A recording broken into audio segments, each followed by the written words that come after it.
Nama saya Holly Sanders dan usia saya 31 tahun.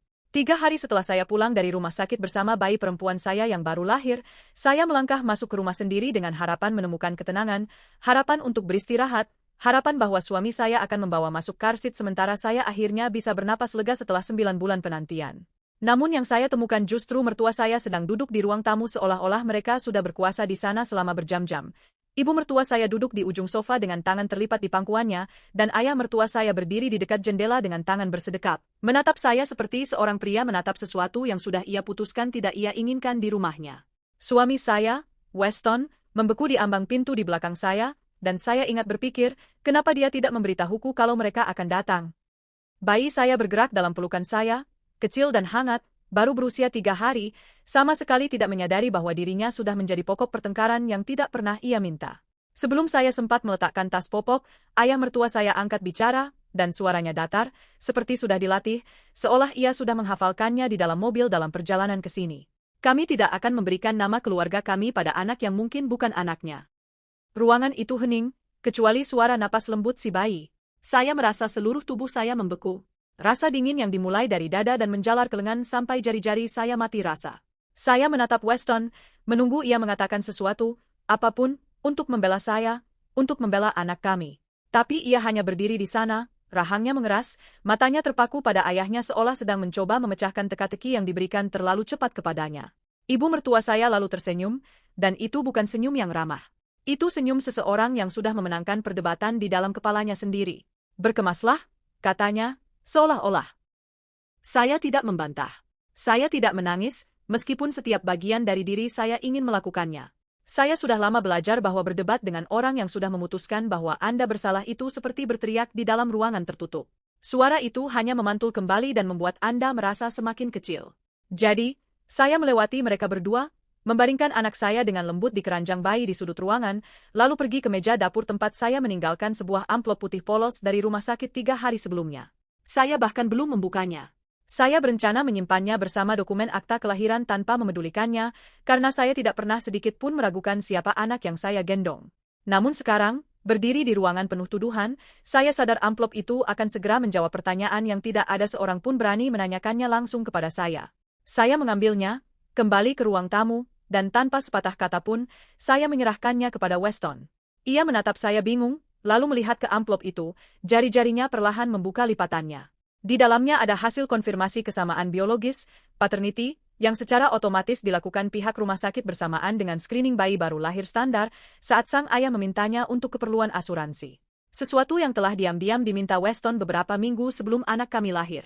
Bukan karena ia meragukan saya, tetapi karena ayahnya sendiri pernah, secara sekilas, berkomentar ingin ada bukti untuk kepentingan dana perwalian keluarga. Weston membuka lipatan kertas satu-satunya itu, dan saya melihat matanya menyusuri kertas itu baris demi baris hingga berhenti. Ia membaca satu baris, dan saya melihat sesuatu berubah di wajahnya. Sesuatu mengeras. Lalu ia mendongak, bukan menatap saya, bukan pula menatap bayi kami, melainkan langsung menatap ibunya. Keheningan di ruangan itu berubah total. Itu bukan lagi keheningan tuduhan. Itu adalah keheningan seorang perempuan yang Ayah mertua saya mengubah posisi berdirinya, tiba-tiba tidak tahu harus melihat kemana. Senyum ibu mertua saya sudah lenyap, digantikan oleh sesuatu yang lebih tegang, lebih rapuh. Weston melipat kembali kertas itu sepanjang lipatannya, perlahan dan penuh perhitungan, lalu meletakkannya di meja kopi di antara kedua orang tuanya, seperti sedang meletakkan sebuah vonis di depan juri yang telah salah menghukum orang. Ia tidak menyerahkannya kepada mereka. Ia tidak perlu melakukannya. Ia hanya berkata, dengan suara yang lebih pelan dari yang saya duga, namun entah bagaimana terdengar lebih keras daripada teriakan apapun, kalian harus pergi. Ayah mertua saya membuka mulut untuk berdebat, tetapi Weston mengulanginya, lebih pelan kali ini, tiap kata menjadi kalimatnya sendiri. Ibu mertua saya mengulurkan tangan untuk mengambil kertas itu dari meja, tetapi Weston meletakkan tangannya di atasnya, dan untuk pertama kalinya sejak saya mengenalnya, saya melihat ia memilih saya, memilih anak kami, tanpa ragu, tanpa perlu izin dari orang-orang yang membesarkannya. Saya berdiri di sana sambil menggendong bayi saya yang tertidur, menyaksikan dua orang yang baru saja mencoba menghapuskan keberadaannya menyadari betapa mereka telah meremehkan sejauh mana kebenaran akan menyebar begitu keluar dari amplop itu, dan berapa besar harga yang harus mereka bayar untuk itu. Tangan Weston tetap di atas kertas itu untuk waktu yang lama, dan dalam keheningan itu, saya melihat wajah ibunya berubah dari kebingungan menjadi sesuatu yang lebih mendekati kepanikan.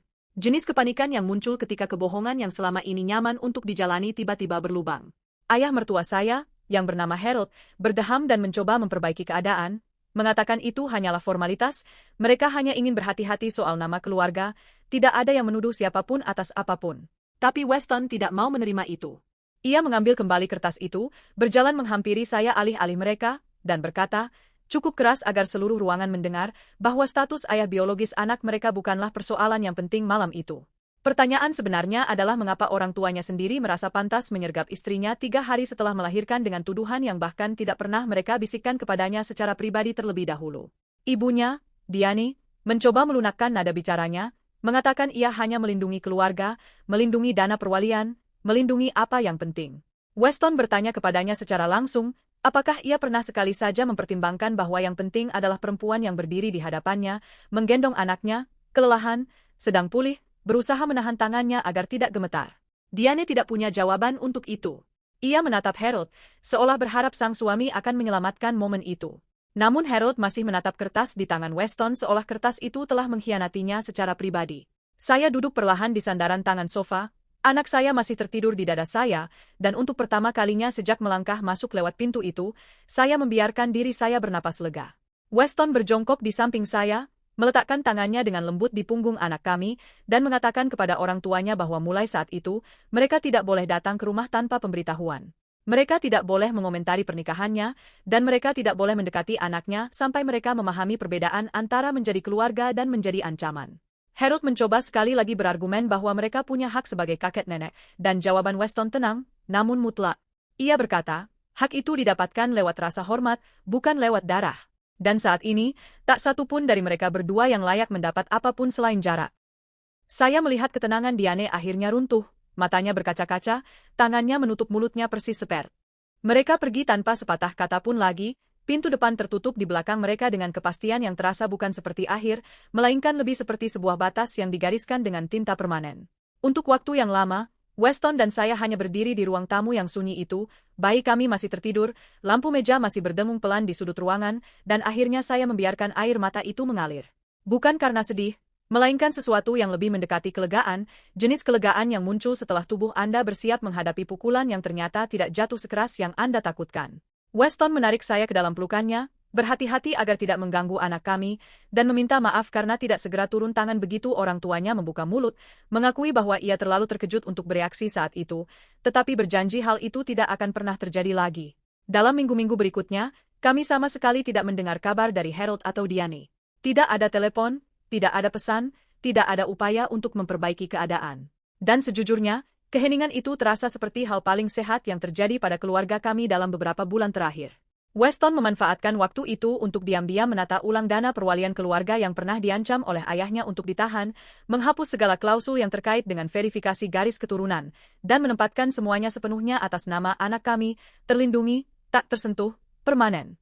Ketika Harold akhirnya menghubungi beberapa bulan kemudian, meminta pertemuan, Weston setuju dengan satu syarat, bahwa percakapan di masa depan harus mencakup permintaan maaf yang tulus yang ditujukan kepada saya, bukan pernyataan samar tentang kesalahpahaman, melainkan pengakuan langsung atas apa yang telah mereka lakukan. Harold dan Diane datang ke pertemuan itu tampak lebih kecil entah bagaimana, lebih berhati-hati dalam memilih kata. Dan meskipun permintaan maaf itu datang perlahan dan kami tidak buru-buru kembali dekat setelah itu.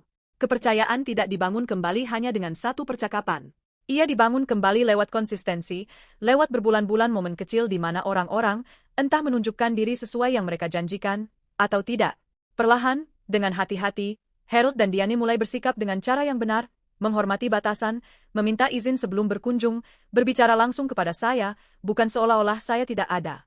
Anak saya sekarang sudah lebih besar, dan ia sama sekali tidak tahu betapa dekatnya ia dulu tumbuh dalam keluarga yang retak akibat sebuah tuduhan yang cukup dihancurkan oleh selembar amplop. Tetapi saya tahu, dan Weston juga tahu. Dan kenangan bersama itu telah membuat pernikahan kami menjadi lebih kuat daripada yang mungkin bisa terjadi tanpanya. Karena terkadang, orang-orang yang seharusnya melindungi Anda justru mengajarkan Anda dengan tepat siapa yang bersedia berjuang untuk Anda ketika itu benar-benar penting.